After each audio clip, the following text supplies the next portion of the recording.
น้องเอ้ยเปิดภาพมากกะอยู่ที่ร้านใหม่มื้อนี้ก็บ่ได้ไปใส่พี่น้องเอ้ย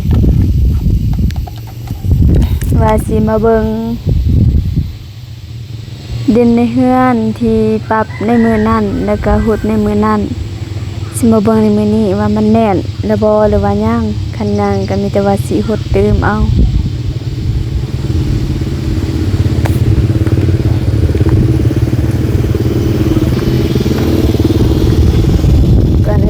กราบทักทายสวัสดีและก็สบายดีเด้อพ่อแม่พี่น้องแล้วก็ผู้ใหญ่ใจบุญทุกท่านบ่ว่าจะเป็นภายในและก็ต่างประเทศก็ขอกราบทักทายสวัสดีสบายดีเบิดสุขูสุคนเด้อยินดีต้อนรับเข้าสู่ช่องอาตุนชาแนล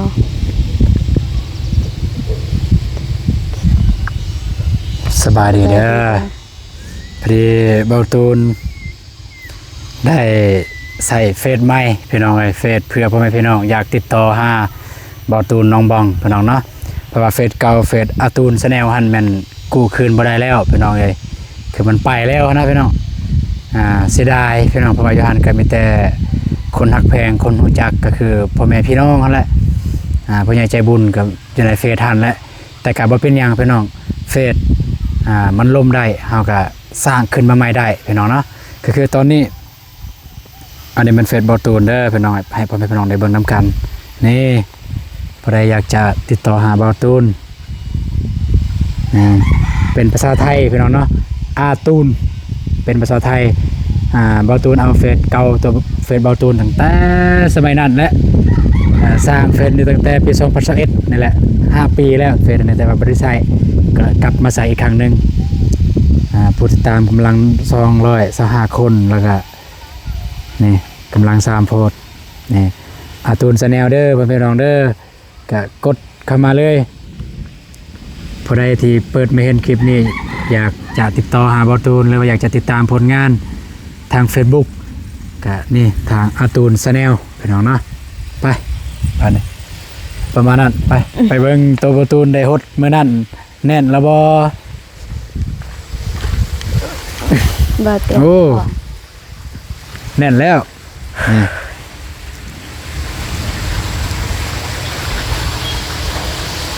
ยังบ่แน่นปานใดมันยังเปียกเด้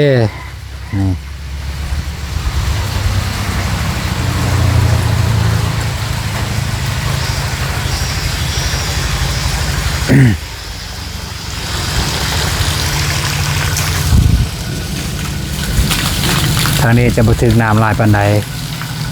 จะกลับมาหดอีกครั้งพี่น้องหดลายเถือพ่อแม่พี่น้องเพิ่นก็แนะนำให้หดลายเถือเด้อเพิ่นว่าเด้อหดแต่เถือเดียวมันก็บ่แน่นเพิ่นว่าต้องได้หดลายเถือนี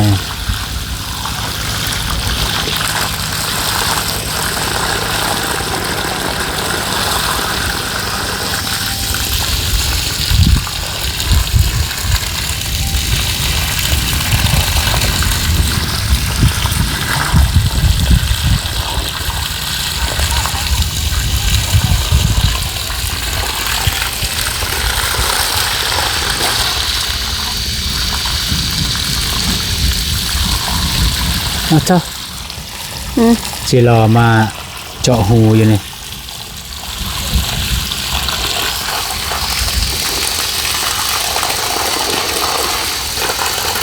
จะลองเอาน้ำใส่บ่ใส่จะรอหั่นใส่ได้นี่บอลนี่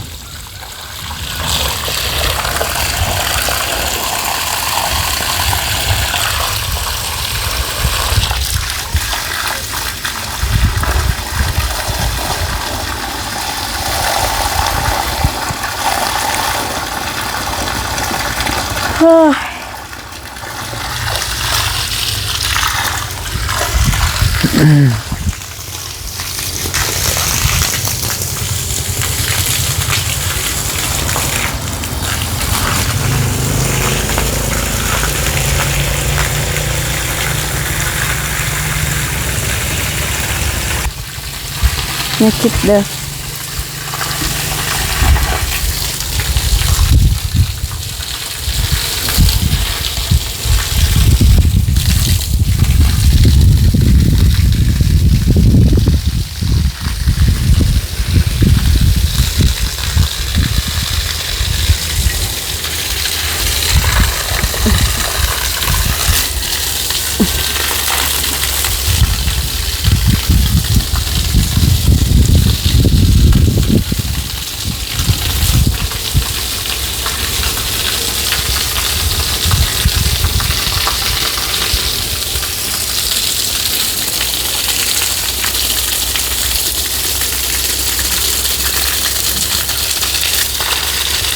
วันยังมันนี่ วันเสาร์วันอาทิตย์แม่นบ่ บ่จื้อคือกัน วันอาทิตย์มื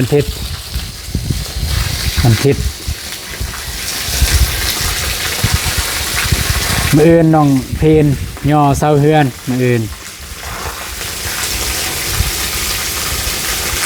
เซาเฮือนน้องพีนบ่ งาน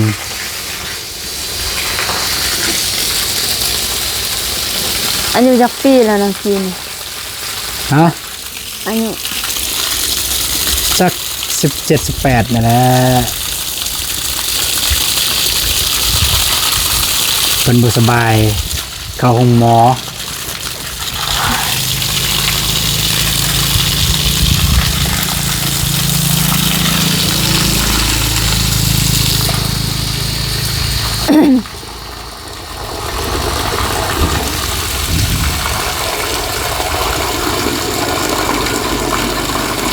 ฝนสิตกก็บ่แดดก็บ่อยู่นี่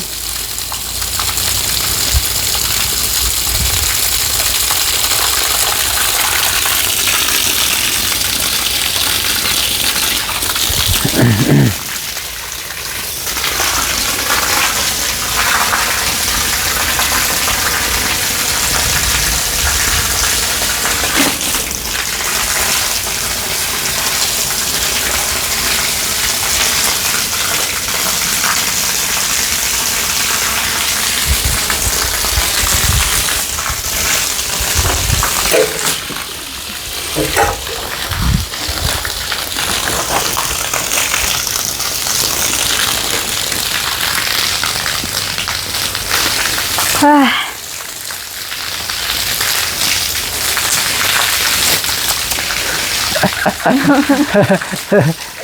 เพื่อน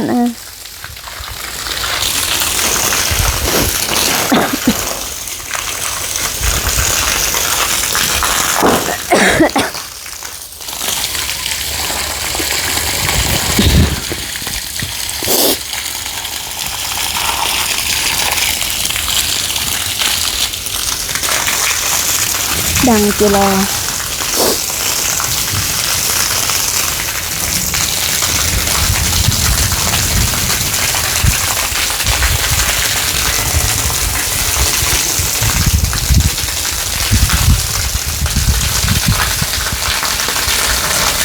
โอ้ย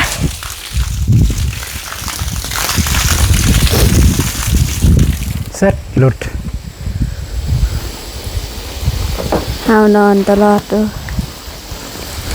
โอ้ย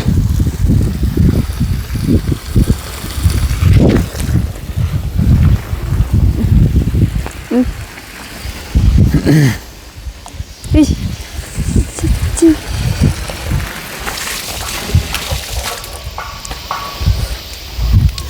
เอาผู้ใดที่ อยากจะติดต่อหาเบาตูนก็ติดต่อหาทางที่เบาตูนแจ้งกันเลยเด้อพี่น้องเด้อก็สิใส่เฟซนั่นเป็นเฟซสื่อสารกับพ่อแม่พี่น้องหรือว่า FC ทุกท่านผู้ใดที่อยากติดต่อหาก็ติดต่อหาทางนั้นได้เลย คุณจริงในเบาตูนจะมี2เฟซแต่ว่าเฟซหนึ่งเนี่ยมันบ่เหมาะที่จะให้พ่อแม่พี่น้องได้ติดตามเพราะว่ายังเฟซตั้งแต่ดนและเฟซตั้งแต่สมัยเฮียนอาจจะมีหมู่ครูแน่เพิ่นเทคหาเฮาแบบแนวบ่ดีบ่งามจังซี่นะมันบ่เหมาะกับการที่ให้ผู้ใหญ่เขาไปติดตามเฟซแบบนั้นก็เลยหาเฟซส่วนตัวเฟซนี่แหละ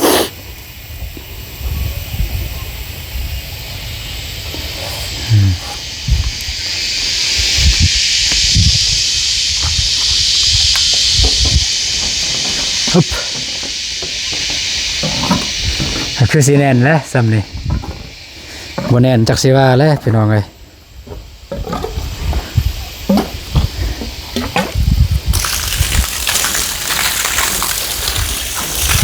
ปูนเปียกเลย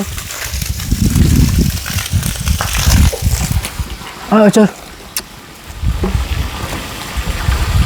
เอา อหลุด หลุดอีกแล้ว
คือบ่เฮ็ดซ้ำพอดีเลยนี่ฮะ จะได้สัมพอดี เสานี่ พอดีจะได้ อันนั้นห่างบัดอันนี้บ่ห่างเด้ โอ้ยคุณไม่รู้อะไรหรอกคุณนะ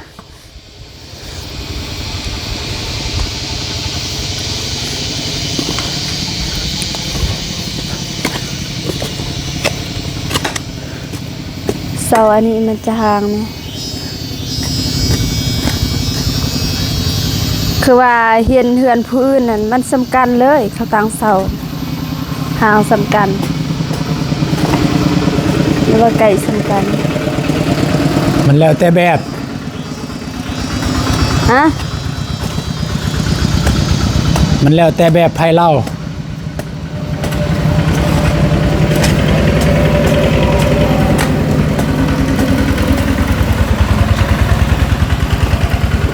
แน่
ประมาณนี้แหละ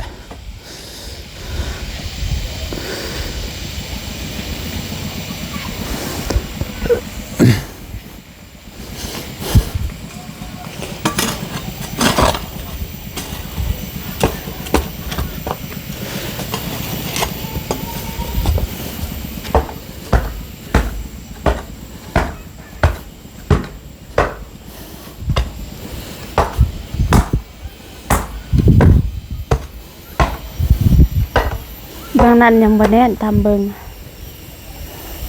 มันหุบเข่าได้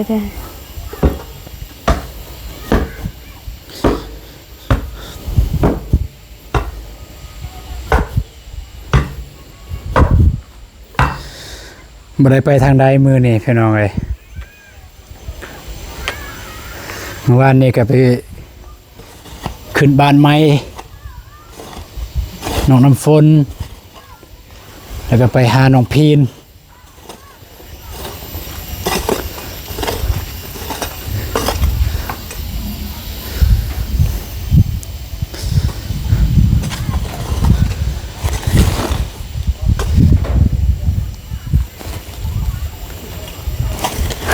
อืม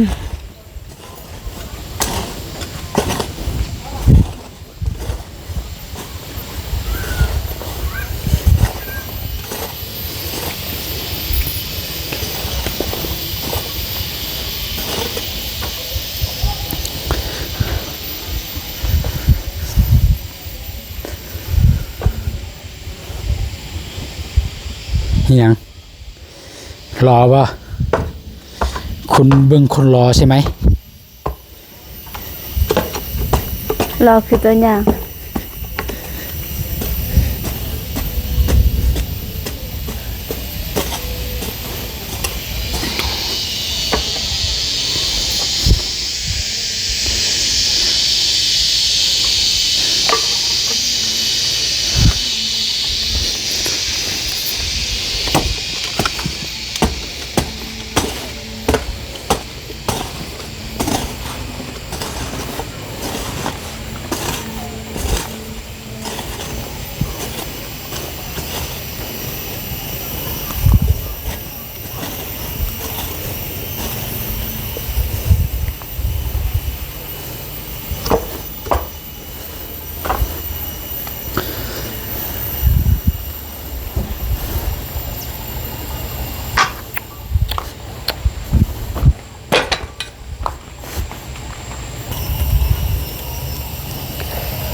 โอ้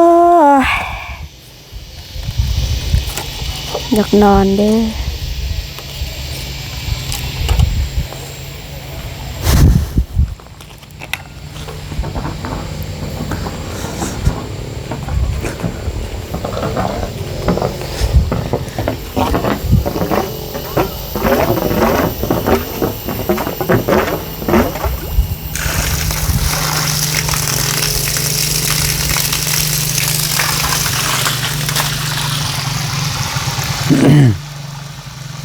ให้มันอมน้ำ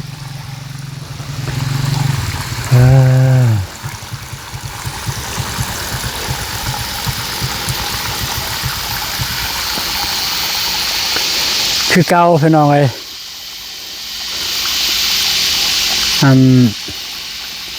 พี่น้องผู้ที่จะมาเฮ็ดเฮือนเนี่ยเพิ่นยังดำนาอยู่มันประตูนสิจ้างเพิ่นก็อีต้นเพิ่นไว้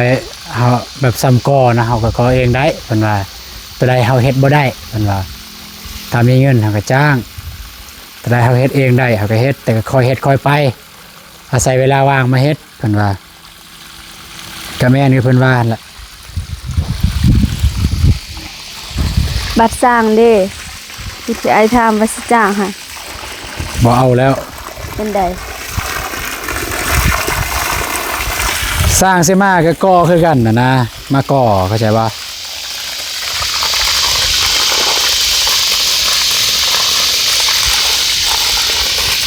สร้างสิมาก่อตัวพี่น้องเฮาก็ก่อได้เป็นว่าจังซั่นเนาะ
โอ้ย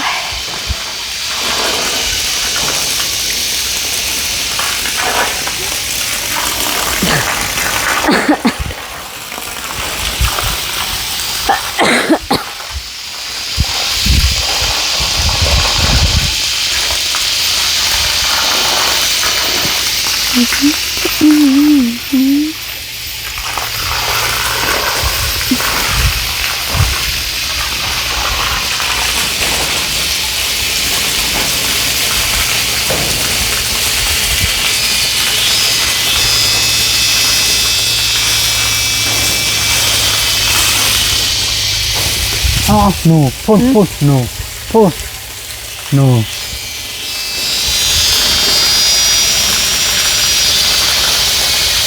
นู หนู งูงูหรือว่านู หนู เลขนูได้ออกชื่อเลขบ่แมลงบางทีถึกเด้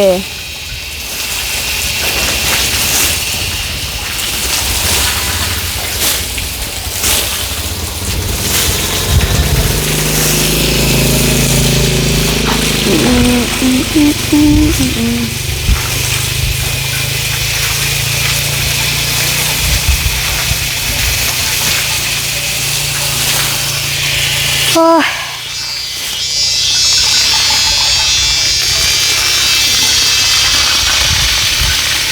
เบิ้งออกเบิ้ง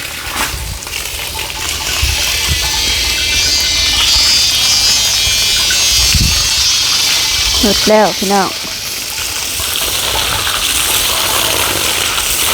ตอนหดนี่เห็นนูบางทีเล็กนูเด้อออกเด้อพี่น้องเพราะว่าปุ้นกับบางทีเล็กนูออก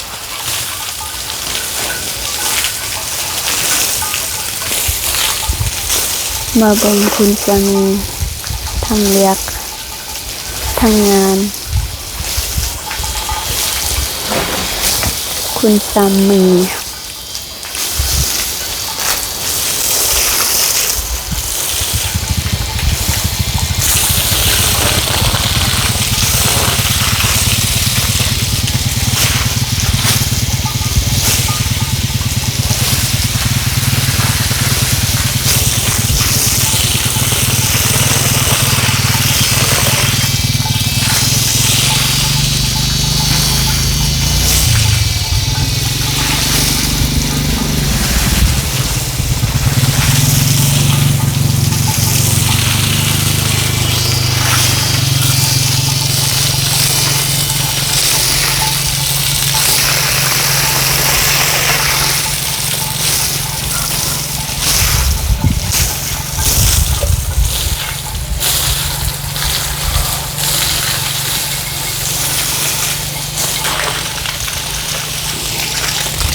เรียบร้อย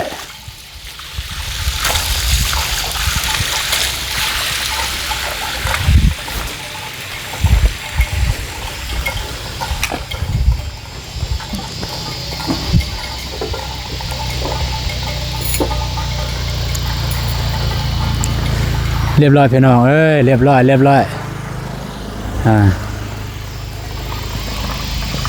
มาฮอดรอบซองแล้วเนี่ย โอ้ย คือสิได้แล้วซ้ำนี่เพราะว่าฮอดลายเติบแล้ว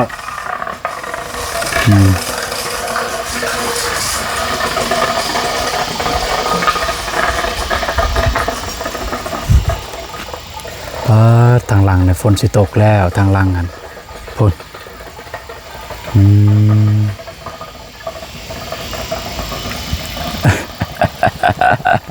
เอาถือก่อนสีเมียนทอกัน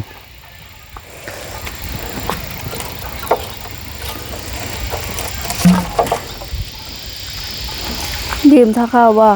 หืมอิหยัง ยืมเท่าเข้าบ่ แมน แม่น หยุดก่อนก็ได้ เลยอืมจอบเสาจอบแรงเลยนี่หญ้าขึ้นแล้วทงนี้น้องยังบ่ทันได้ลกแต่ว่าทงนี้ได้ลกอยู่ อันนี้หากระจิมมึงยานี่ปาดเขียวแล้วหลังจากเขียวแล้วอันนี้ก็มันก็สิขยายโตแบบเพิ่มก็คือแบบเพิ่มหัวนี่แหละ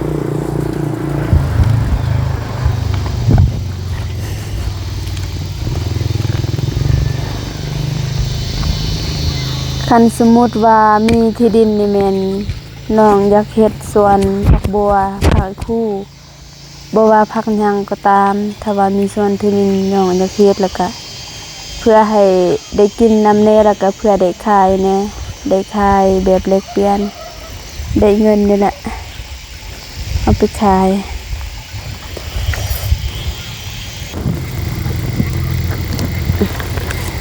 ก็ประมาณนี้พี่น้องเนาะก็สำหรับมื้อนี้ก็บ่ได้มีหยังหลายทางภูเขาก็บ่ได้ไปทางใดโอ้โกหญ้าขึ้นหลายเลยเนี่ย บ่ได้ลกทงนี่ หญ้าขึ้นหลายแล้วทางนี้ลูกหญ้าก่อน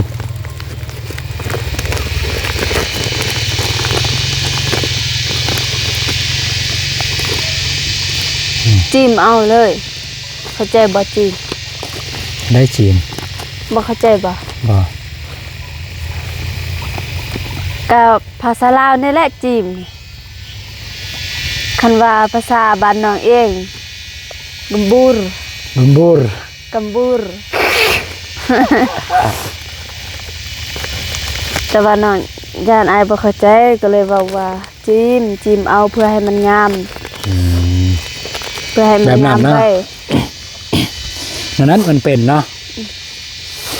คันเฮาจิ้มเอามันงามไว้ถ้าว่าเฮาบ่ได้ใส่ปุ๋ยก็ยาก งามแล้วได้เลย ถ้าเฮาใส่ปุ๋ยแห่งจะงามกว่านี้นะ อืม